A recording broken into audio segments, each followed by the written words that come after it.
this is your host, Julia Napini. I am a clinical and forensic social worker who owns a counseling practice and a consulting business. In this show, we discuss the challenges of being successful in business while maintaining your integrity and staying true to yourself. Join me while I interview other professionals and share insights from life and experience.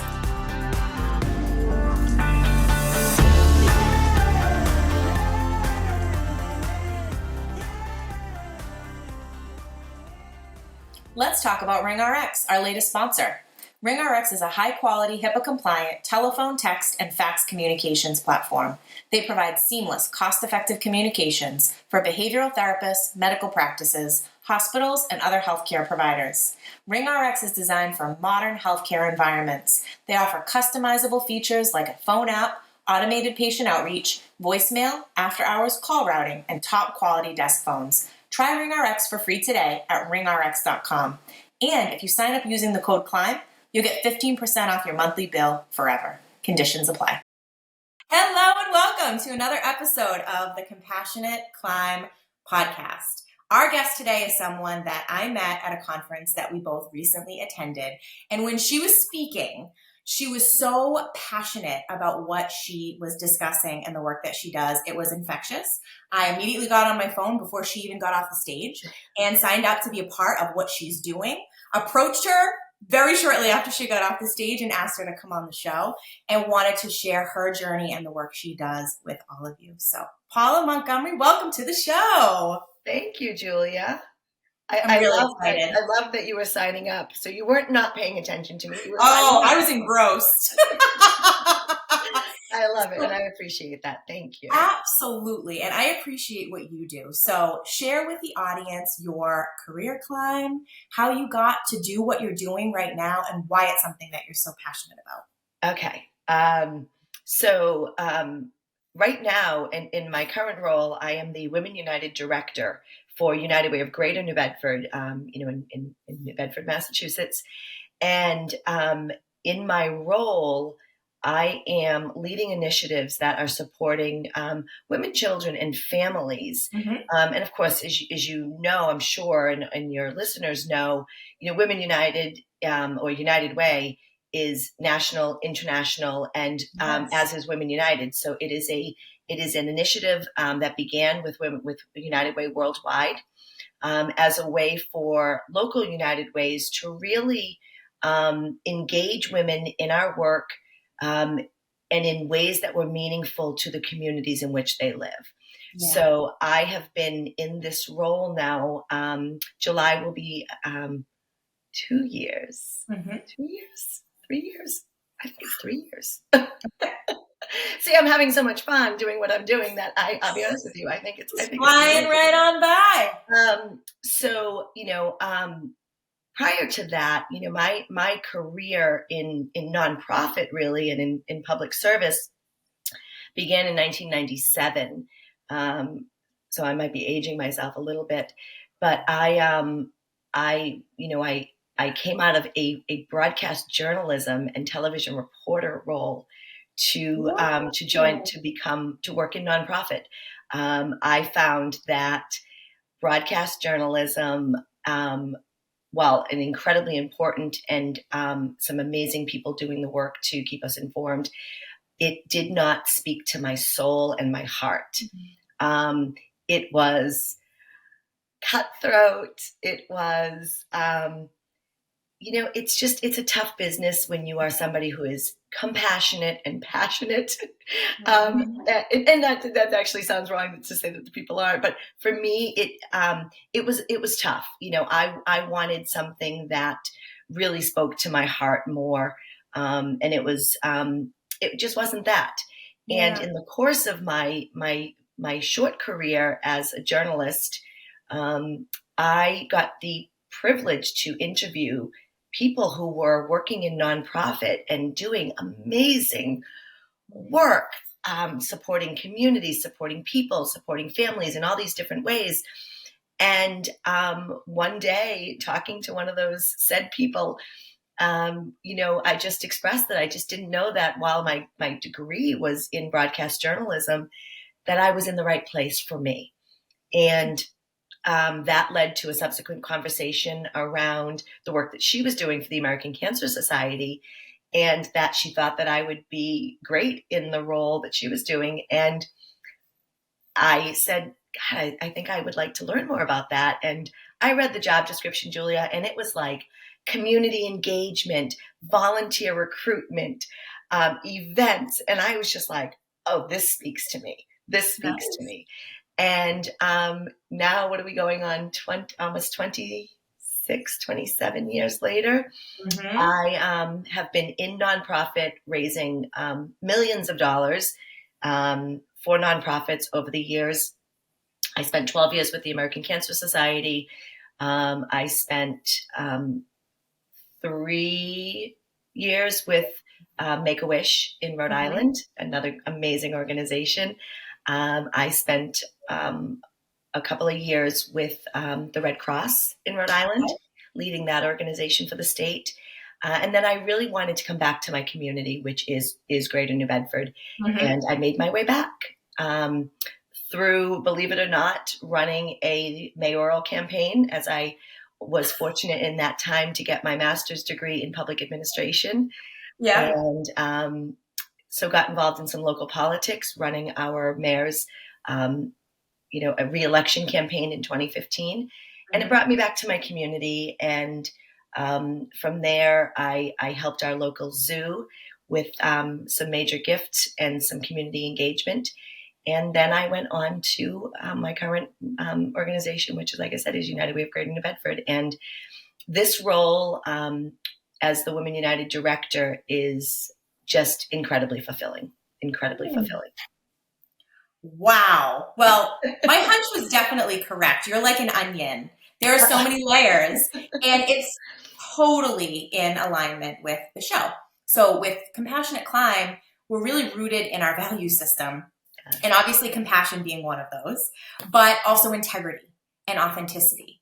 And I appreciate that you shared that there was this point where you were really reflecting, and is the work that I'm doing in alignment? And when you found that it wasn't, Yeah. you took a leap and have done many things in this other realm, and it seems like it really suits you. So for those that aren't familiar, help us understand Women United and what that's all about, and what you all do and promote.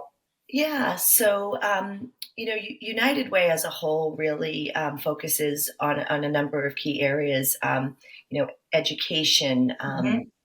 family stability, health and wellness, Mm-hmm. which of course food insecurity falls under that, and we do a lot in the realm of food insecurity in the Greater New Bedford area, and then economic mobility. And over the years, economic mobility was actually one of the core area of our work that was the least requested funds, because we are a grant funder as well. Sure. And it was also an area where we were not necessarily doing a ton of work. Well, that has changed, and it makes me so excited to say that. And with my work with Women United, when I came on into the role, we have 3 other initiatives as well. Mm-hmm. Baby bundles, Bright by Text, and Wash and Read. And as I started to reflect on the work and what I wanted to do in this role, and I really thought, like, wait a minute, these are wonderful initiatives. They are supporting families and children, Mm-hmm. but there wasn't something there specifically for you and I, Julia, for women. Whether you were a mom or not. I'm actually a Right. stepmom. I'm not a biological mom. Yeah. And so I really started to think about that, and to talk with our CEO, who is so, nimble in our approaches, and willing to look at things differently, and willing to really try new things to see how we can be the most effective in the communities that we serve. And I so appreciate that about her. And so we started to look at, what are some of the gaps within the community. Yeah. And then we also took we took the temperature of our supporters, specifically Mm-hmm. Women United supporters, through our Power of the Purse event. And we asked them, we polled them and said, what are the areas that you think Women United, locally, could really be effective in it and that are needed? And financial literacy was the number one. Yeah. And I think it was the direction we already thought we should be going in, but getting that validation really just it supercharged me, Julia. Woo! Yes. And I took off. In my work and in my research and engaging, we have a Women United Leadership Council who Okay. are the strategic advisors to the work that I'm doing with United Way. And they really got behind it, and we did our homework, and we really Mhm. looked at what was out there, knowing that we're not looking to have to create everything. We recognize that there's a lot of good programs out there. There's a lot of Yeah. great work that's happening. And how do we collaborate with some of those to bring, to create greater access to those Right. wonderful programs? And that's where we landed with Women's Money Matters. And they are an organization out of Boston. So Mhm. that was great because they were in the state of Massachusetts where we're operating from.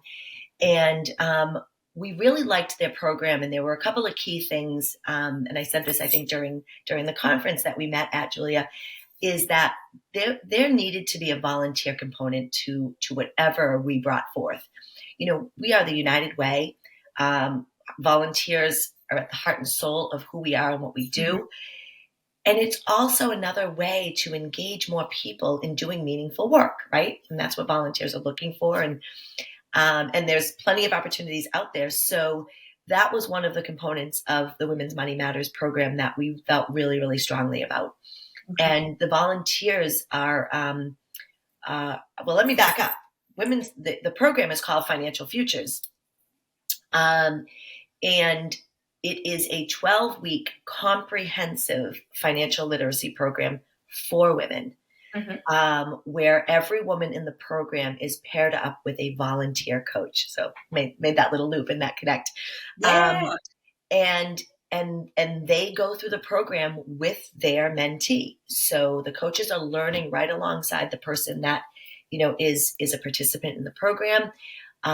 They are their cheerleader. Um, they're their shoulder if they need that. There can also be their little nudge, because we all know that sometimes we need that as well. Right. But they're literally sitting in the room in those 12 weeks worth of workshops, listening to the same information and applying it to what are the goals of the person that I'm working with. And I just loved that about the program.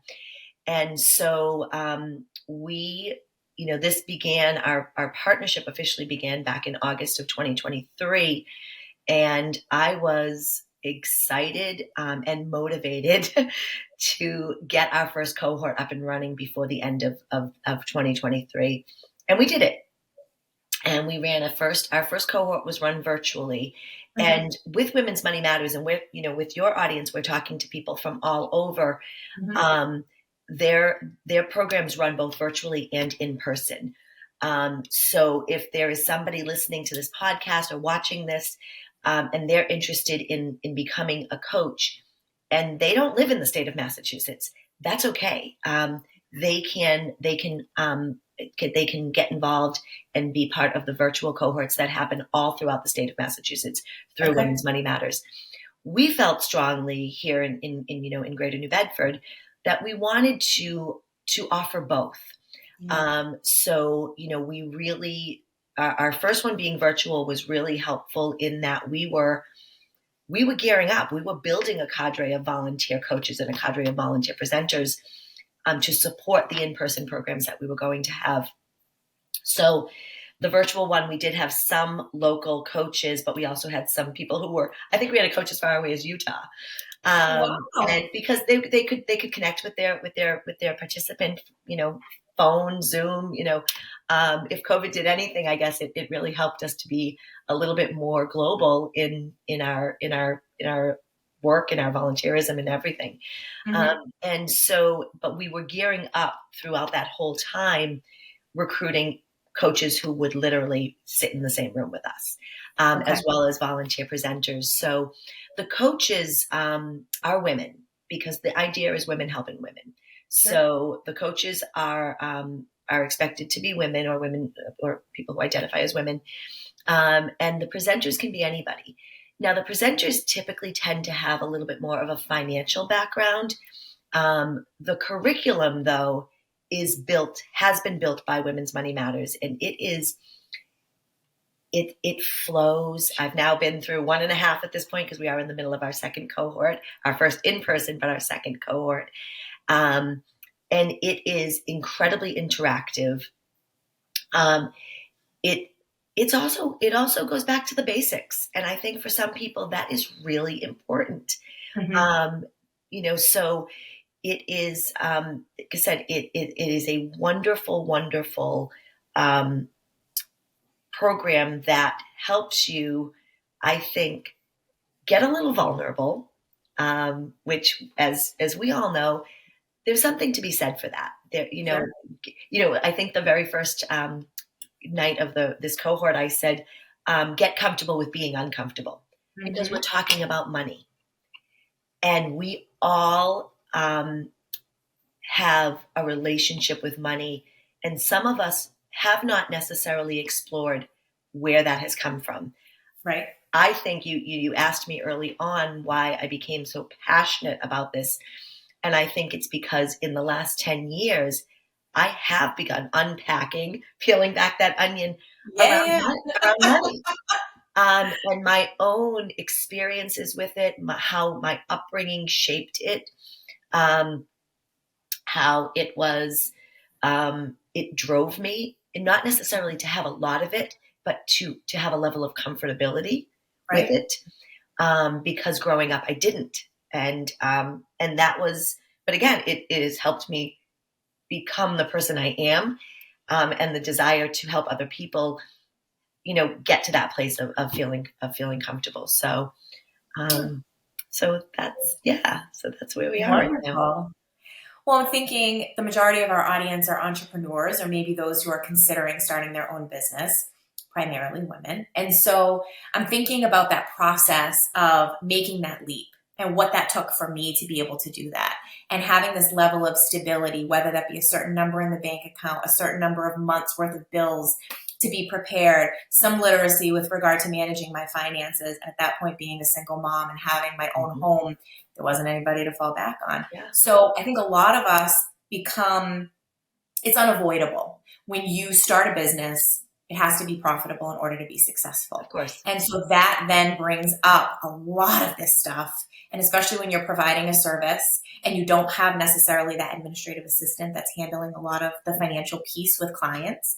And we really have to lean into that. And so these are some conversations that we've had on the show, but you definitely have a captive audience. So for those that are interested in participating in something like this, what can they expect? So you were saying that it goes over some of the basics, and then how far does it extend? 12 weeks. That's a lot of time. I'm sure a lot of ground is covered.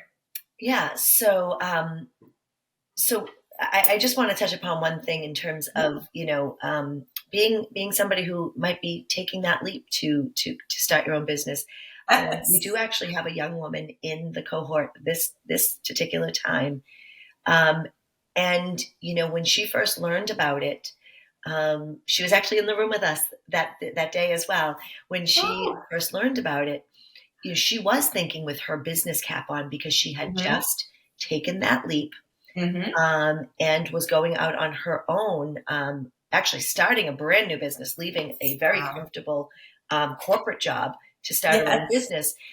And, one of the things that she recognized in herself was, she really needed to get a hold of her own personal finances and her understanding of budgeting in order to then apply that to running her business. So one of the things that is great about the program, and this sort of comes back to your question of like, what is covered in those 12 weeks? Sure. Well, the first couple of weeks are really about getting to know who you are, whether you're a participant or a coach, so that there can be some pairing that makes sense around personal goals. Okay. And then there's sort of the relationship development between the participant and the coach. And then there's that kind of trust building. So the first 3 weeks are really interpersonal. They're really about setting the stage to be a cohesive group that feels comfortable together, to get uncomfortable at times, that feels comfortable learning and sharing and going down this path that can sometimes feel uncomfortable because it's money, with what started as 30 potential strangers. So then you really work, then you go into the workshop aspect of it. And the workshops cover everything from, like I said, basic, what's the difference between checking and savings? And, and how do you really, how do you manage some of those things? So earn, spend, save is a workshop. Credit, of course. We all know the importance of credit in our lives, especially. And what's interesting is, culturally, credit is very different. The United States, we are so focused on credit, and everything that you need and want to do really comes around to that. That's not like that in a lot of other countries. So, we do have a very diverse population, both in New Bedford and in our program. Right. So that's a big subject, is building credit, and then a subsequent workshop on repairing credit. Because sometimes we all know we've gotten it and then we've ruined it. And there's no shame in that too. That's the other thing is there's a lot of talk about, there's no judgment around this because we've all made mistakes. Right. But the fact that you're in the room working to change those, to correct those, to change your own trajectory around, in this arena, is why we're all here. So, Right. then, we get into fraud, because again, unfortunately, and for business owners as well, it's everywhere. It is everywhere. So there's a lot of talk around, how to protect yourself, how to recognize it, how to fix it if need be. And we don't go in the 12-week program, we don't go into investments and things like that. However, Women's Money Matters offers what they call level up programming. Okay. So once you've kind of gone through the program, now hopefully you're feeling better about your own personal knowledge and skill set around money management. And hopefully you're starting to chip away at those goals that you set. And hopefully one of them is to start to think about investments or retirement and things like that. Well, then there are opportunities to level up, to take one-off workshops and really build your knowledge again in that supportive community that is Women's Money Matters. So now that you are 1.5 cohorts in, what are some of the things that you are seeing among these participants and is it what you had expected? Is it exceeding that? What are some of the biggest takeaways so far? Oh my God, it's definitely exceeding it, because I think that what was so great, even with the virtual, virtual is harder to connect with people. Yeah. And, so I think where virtual what virtual doesn't do that the in-person does is give you a bigger sense of community. You have your community. It's an online community. The in-person is definitely everybody's sort of even if that person across the room isn't your coach, they could be offering advice or help that you're taking in, and it just feels a little bit different when you're in the same room. Right. But what I've experienced, again, both virtually and with our first in-person, and we're 5 weeks in, is the energy around wanting to do this for themselves, for their family. Everybody has goals, and sometimes you're not asked about them. You don't necessarily share them. But when you put it out there and I'm a big put it out there to the universe, that's what they're doing in many ways. They're putting it out there in front of this group of people, which makes them own it. Mm-hmm. It makes them feel a level of, well, wait a minute, I've now shared that this is what I'm looking to do and this is what I'm working toward. And I think what I've seen is that commitment to achieving it. It's not even success, it's achieving what you want. Mm-hmm. And the other thing that has just been so awesome, there's hey, every week at the beginning, it's hey, does anybody want to share a success? Um, it's it's it's little things sometimes. Like, one participant recently shared that over the weekend that, her and her significant other typically always order takeout. And she raised her hand, after a week, I think it was week 2 or 3, and said, we didn't order takeout this weekend. And that's a success. That is a Mm-hmm. habit changing thing that will mean dollars down the road. Sure. So another person raised her hand and said, I took my credit cards out of my wallet because for her, she needed to sort of take away the temptation while she's working on those habits, or dismantling some of Mm-hmm. those habits that have led to whatever it might be.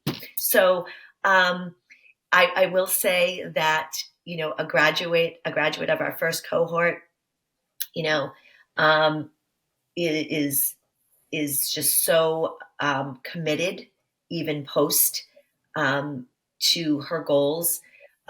Made a vision board as part of the program, Okay. and made the back of her cell phone, shrunk her vision board down, because we all know how many times we pick up our cell phone in the course of a day. Right. And it's right there. So, I mean, those are just a couple of they're small, or they're not small, but they're small examples of just in a couple of weeks, the commitment, the passion, and the desire to learn and to grow and um, to achieve those personal goals. How fast it has been um, fed, I guess, through the passion of everyone else in the room. What an incredible process to be a part of.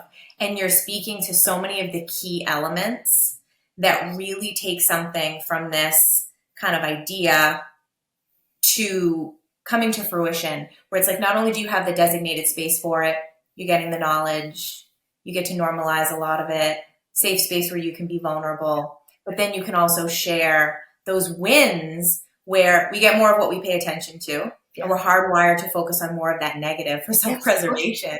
And we say it and other people hear it and respond to it, and it makes it more real. Mm-hmm. And then that whole process of those goals and actually having that vision board, having it tangible, saying it out loud, follow up, people that are cheering you on. I mean, there's so much to this that just speak to the increased likelihood of success. And the other thing, Julia, is thinking about just you mentioned safe space and our basic needs being met. When we run our in-person programs, we are making a commitment to try to remove any obstacles for a woman who wants, needs, whatever it is, for her to get in that room and learn together and be supported.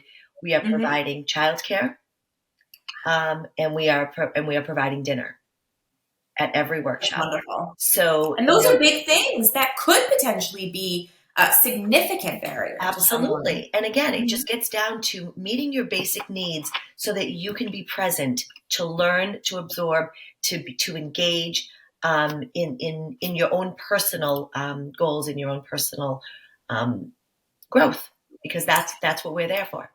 What is the weekly time commitment? So you said 12 weeks total. Yep. And so for each week, what does that look like? So the workshops are an hour and a half. Okay. So they could run, we're running them in the evening right now. So we open the doors a half hour before to allow our participants, again, to come, to get settled, to get the kiddos something to eat if you're taking advantage of the childcare, to get something to eat yourself. And then we try to start right on time, and they're an hour and a half. And then, in terms of the between workshops, the expectation is that coaches are connecting coaches and participants are connecting at least once, hopefully more, because they're working together, they're encouraging each other, but at least once in between those workshops to connect on what was learned at the workshop before, talk about any sort of homework or work towards your goal that you had established. Check in with them. I heard some great stories from our graduating class. They graduated in mid-January. About I would just get a text from my coach, saying, "Hey, how you doing today?" Or, "Hey, you got this," or know that they had something else going on that day, and just checking in on how it went. And so you're developing a relationship. I had another coach from the cohort say to me, email me and say, "Thank you, for this experience. I never thought didn't expect to meet a new friend." So you never know what's going to come out of the relationship, and how much it's going to mean for the coach themselves. Well, if I wasn't excited before, the anticipation is killing me. I can't wait to be a part of it. So for those who are listening, that you signed up.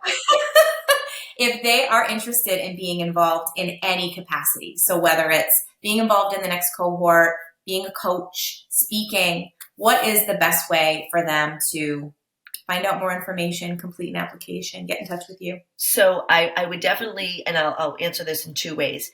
Sure. If you are in the Greater New Bedford community, and you want to work, with Women United and the cohorts that we are bringing to the community, then the United Way of Greater New Bedford website. Under Find Help is Financial Futures, and then you can read all about the program. You can read about what it means to be a coach. You can read about what it means to be a presenter, and then you can literally sign up, the application that you had filled out. Yes. If you are beyond sort of our area, Women's Money Matters website. And you can, again, learn more about the program. You can sign up to take the course. You can sign up to be a coach, and you can sign up to be a presenter. So those would be the two places. Okay, so I'll make sure to include all of that, make it nice and easy for everyone to just point and click. I cannot thank you enough for the work that you've done, everything that's led up to this, and for taking the time to be on the show. Any final thoughts? What do you want to leave our listeners with today? I think I just want to say, I first want to thank you for inviting me on. Thank you for being passionate about what we're doing. I think my final thoughts would just be that if you have some time, it is truly amazing to help someone else. They say, an act of kindness, a simple act of, and the reward that you feel from that. Mm-hmm. I will tell you that being a coach, being a presenter, helping another woman potentially change, her direction, her future, her life. It is incredibly, incredibly impactful for you personally. And realistically, the investment of time is skip, 2 Netflix shows a week, maybe. I know I can do it. And I love that. And this has the potential to be legacy building stuff. I mean, this is potentially impacting someone's financial trajectory, but also that for their family, their children, their children's children. You got it. And I'm sorry, Julia, on that last note, anything that you look at in terms of breaking the cycle of poverty always talks about how financial education is a key to that.